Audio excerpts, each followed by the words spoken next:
Merci d'être venus aussi nombreux ce soir. Donc Christophe, qui revient de Gaza, il vient de me confirmer. Il vous en dira peut-être un petit mot. En dépit de ses nombreuses actions sur place, Christophe a aussi le temps d'écrire. Il va nous parler aujourd'hui d'un ouvrage qui vient de sortir. Le chemin de la cour, les dirigeants israéliens de la Cour pénale internationale. Et son autre livre qui s'appelle « Quelle est la blancheur de vos blancs, quelle est la noirceur de vos noirs ?» que malheureusement je n'ai plus car l'éditeur nous a fait un peu faux bon, j'en avais donc très peu.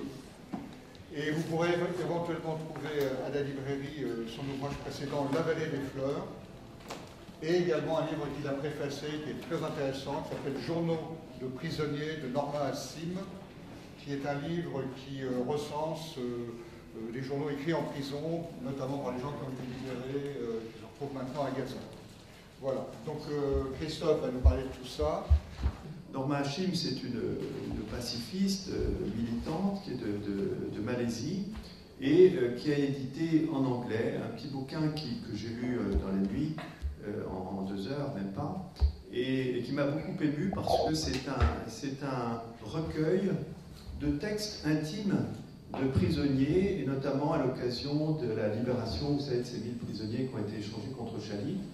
Et je me suis rendu compte qu'en lisant ces textes, on avait un message qui n'était pas le message de gens qu'on va interviewer, qui n'était pas le message de gens qui écrivent un bouquin. C'est d'une autre nature, vous voyez. Il y a des photos aussi. Les photos, c'est impressionnant, ça apporte des sentiments qu'on ne voit pas, vous voyez.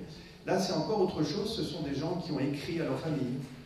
Donc, quand on écrit pour un cercle restreint, on ne met pas la même chose sur le papier. Ce sont des autres qui ont écrit leur journal, c'est-à-dire qu'ils écrivaient pour eux-mêmes, vous voyez. Donc, c'est encore des sentiments différents qui passent à travers ces journaux. Et là, il y en a 22, et qui sont très très bien, Donc, c'est Jean-Marie Flémal, qui est traducteur belge et ami bien connu, qui a fait la traduction en français. Et donc, c'est les journaux de prisonniers, voix palestinienne du goulag israélien. Norma Hassim.